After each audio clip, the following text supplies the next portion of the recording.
ಎಲ್ಲ ಪುನೀತ್ ರಾಜ್ಕುಮಾರ್ ಅವರ ಅಭಿಮಾನಿಗಳಿಗೆ ಒಂದು ಕಡೆಗೆ ಮನಸ್ಸಲ್ಲಿ ನೋವು, ಪುನೀತ್ ಅವರು ಇಲ್ಲ ಅಂಥೇಳಿ. ಆದರೆ ಅವರ 50ನೇ ವರ್ಷದ ಹುಟ್ಟುಹಬ್ಬದ ಅಂಗವಾಗಿ ಇವತ್ತು ಏನು ಪುನೀತ್ ರಾಜ್ಕುಮಾರ್ ಅವರ ಮೊದಲನೇ ಚಿತ್ರ ಅಪ್ಪು, ನಿಜವಾಗ್ಲೂ ಹೇಳಬೇಕಂತ ಹೇಳಿದರೆ ಮೊದಲನೇ ಚಿತ್ರ ಅನ್ನೋದು ಒಂದೇ ಸತಿ ಜೀವನದಲ್ಲಿ ಬರೋದು. ಆ ಮೊದಲನೇ ಚಿತ್ರದ ಆಡಿಯೋ ರೈಟ್ಸ್ನ ಪಾರ್ವತಮ್ಮವರು ಅವತ್ತು ನನಗೆ ಕೊಟ್ಟಿರೋದಕ್ಕೆ ನಾನು ಅವರ ಅಭಿಮಾನಿಗಳ ಪರವಾಗಿ ಅವರಿಗೆ ಎಲ್ಲರಿಗೂ ಕೂಡ ಧನ್ಯವಾದಗಳನ್ನು ಹೇಳಲಿಕ್ಕೆ ಇಷ್ಟಪಡ್ತೀನಿ. ಇದೆಲ್ಲ ನಮ್ಮ ಜೀವನದಲ್ಲಿ ನೆನಪುಗಳು ಅಂತ ಹೇಳಿದಾಗ ಅವರು ಇಲ್ಲದೇ ಇರ್ತಕ್ಕಂಥ ಸಂದರ್ಭದಲ್ಲಿ ಅವರ ನೆನಪು ಮಾಡ್ಕೊಳ್ತಕ್ಕಂಥ ಸಂದರ್ಭದಲ್ಲಿ ಇಂಥ ಯೋಚನೆಗಳನ್ನು ಮಾಡಿ ಅವರಿಗೆ ಅರ್ಪಣೆ ಮಾಡ್ತಕ್ಕಂಥದ್ದು ಭಾಳ ಒಳ್ಳೆಯ ಕೆಲಸವನ್ನು ಇವತ್ತು ವಜ್ರೇಶ್ವರಿಯವ್ರಿಗೂ ಕೂಡ 50 ವರ್ಷ ಒಂದು ಕಡೆಗೆ ಆಗ್ತಾಯಿದೆ, ಇನ್ನೊಂದು ಕಡೆಗೆ ಅಪ್ಪು ಅವ್ರಿಗೂ ಕೂಡ ಪುನೀತ್ ರಾಜ್ಕುಮಾರ್, ಯಾಕೆಂದರೆ ಅಪ್ಪು ಅಂತಲೇ ನಾವು ಕರೆಯೋದು. ಆದರೆ ಇವತ್ತು ಅಪ್ಪು ಅವ್ರ ಹೆಸರಲ್ಲಿ ಅಪ್ಪು ಅಂತ ಒಂದು ಪಿಕ್ಚರ್ನ ಆಡಿಯೋ ರೈಟ್ಸ್ನ ತೊಗೊಂಡು ಆಮೇಲೆ ನಮಗೆ ಅವರಿಗೆ ಸಂಬಂಧ ಎಲ್ಲೋ ಒಂದು ರೀತಿಯಲ್ಲಿ ಭಾಳ ಆತ್ಮೀಯತೆ, ಒಂದು ಕಡೆಗೆ ಸಂಬಂಧ ಇದ್ದರೆ ಆ ಫ್ರೆಂಡ್ಶಿಪ್ಪು ಮತ್ತು ಸ್ನೇಹದ ಒಂದು ಒಳ್ಳೆ ಹೃದಯ, ಭಾಳ ಒಳ್ಳೆ ಮನುಷ್ಯ ಅವರು.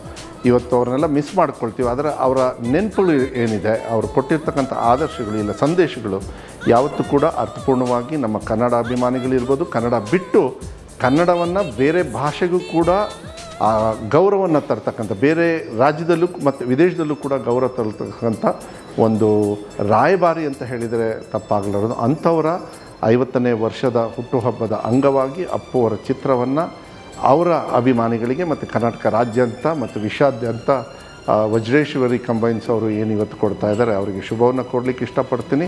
ಅಪ್ಪು ಅವರು ನನ್ನ ಸ್ಟುಡಿಯೋಲ್ಲಿ, ಆಕಾಶವಾಣಿಯಲ್ಲಿ ಡಬ್ಬಿಂಗ್ ಸ್ಟುಡಿಯೋ ಇರ್ಬೋದು, ಅವ್ರ ಸಾಂಗ್ಸ್ನ ಗುರುಕಿರಣ್ ಅವ್ರು ಮಾಡಿರ್ತಕ್ಕಂಥದ್ದಾಗಲಿ, ಅವರೆಲ್ಲರೂ ಕೂಡ ನಮ್ಮ ಟೆಕ್ನಾಲಜಿನ ಡಿಜಿಟಲ್ ಸ್ಟುಡಿಯೋಗಳನ್ನು ಉಪಯೋಗ ಮಾಡಿಕೊಂಡು ಇವತ್ತು ಕೂಡ ಒಂಥರ ಮತ್ತು ಉಪೇಂದ್ರ ಅವರಿಗೆ, ಯಾಕೆಂದರೆ ತಾಲಿಬಾನ್ ಅಲ್ಲ ಅಂತೇಳಿ 10 ನಿಮಿಷದಲ್ಲಿ ನಮ್ಮ ಸ್ಟುಡಿಯೋ ಅಲ್ಲೇ 5 ನಿಮಿಷದಲ್ಲಿ ನಮ್ಮ ಸ್ಟುಡಿಯೋಲ್ಲಿದ್ದರು, ಅಲ್ಲೇ ಕೂತ್ಕೊಂಡು ಅಲ್ಲೇ ಬರೆದು ಕೊಟ್ಟಿರ್ತಕ್ಕಂಥ ಉಪೇಂದ್ರ ಅವ್ರನ್ನೂ ಕೂಡ ನೆನಪು ಮಾಡ್ಕೊಳ್ತಕ್ಕಂಥದ್ದು. ಮತ್ತು ಯಾರ್ಯಾರು ಇದಕ್ಕೆ ಪ್ರತ್ಯಕ್ಷವಾಗಿ ಪರೋಕ್ಷವಾಗಿ ಈ ಚಿತ್ರವನ್ನು ಅದ್ಭುತವಾಗಿ ಬರಲಿಕ್ಕೆ ಅವಕಾಶವನ್ನು ಮಾಡಿಕೊಟ್ಟಿದ್ದಾರೆ, ಅದ್ಭುತವಾಗಿರ್ತಕ್ಕಂಥ ಒಬ್ಬ ನಟನೆ ಮಾಡ್ತಕ್ಕಂಥ ಡಾಕ್ಟರ್ ರಾಜ್ಕುಮಾರ್ ಅವರ ಪುತ್ರಗಳನ್ನು ಶಿವರಾಜ್ ಕುಮಾರ್ ಅವರು ಇರ್ಬೋದು, ರಾಘವೇಂದ್ರ ರಾಜ್ಕುಮಾರ್ ಅವರು ಇರ್ಬೋದು, ಮತ್ತು ಅವ್ರ ಕುಟುಂಬದಲ್ಲಿ ಯಾರ್ಯಾರು ಇವತ್ತು ಚಿತ್ರದಲ್ಲಿ ಸೇವೆಯನ್ನು ಮಾಡ್ತಾಯಿದ್ದಾರೆ ಅದರಲ್ಲಿ ವಿಶೇಷವಾಗಿ ಎಲ್ಲರೂ ಕೂಡ ನೆನಪು ಮಾಡ್ಕೊಳ್ಳೋದು ಅಪ್ಪು ಅವ್ರನ್ನ. ದಾರಿಯಲ್ಲಿ ಹೋಗಿ, ರೋಡಲ್ಲಿ ಹೋಗಿ, ಸರ್ಕಲಲ್ಲಿ ನೋಡಿ, ಯಾವುದೇ ಬಿಲ್ಡಿಂಗಲ್ಲಿ ಯಾರ್ದೋ ಮನೇಲಿ ನೋಡಿದ್ರೆ ಎಲ್ಲೋ ನಮ್ಮ ಕುಟುಂಬದ ಒಬ್ಬ ವ್ಯಕ್ತಿಯನ್ನು ಕಳ್ಕೊಂಡಿರ್ತಕ್ಕಂಥ ಪ್ರೀತಿಯನ್ನು ಏನು ತೋರಿಸಿದ್ದಾರೆ ಅಂಥ ಹೃದಯ ಶ್ರೀಮಂತಿಕೆಯನ್ನು ನಮ್ಮಂಥವ್ರು ಉದಾಹರಣೆ ಆಗಿ ತೊಗೊಂಡು ಹೋಗ್ತಕ್ಕಂಥ ಕೆಲಸವನ್ನು ನಾವು ಮಾಡಬೇಕಾಗತ್ತೆ. ಅಪ್ಪು ಅವ್ರು ಇಲ್ಲದೇ ಇರ್ಬೋದು, ಆದರೆ ಅವರ ಚಿಂತನೆ ಅವರ ಅಭಿಮಾನಿಗಳ ಮೂಲಕ, ಈ ಚಿತ್ರದ ಮೂಲಕ ಯಾವತ್ತೂ ಕೂಡ ಇರಲಿ.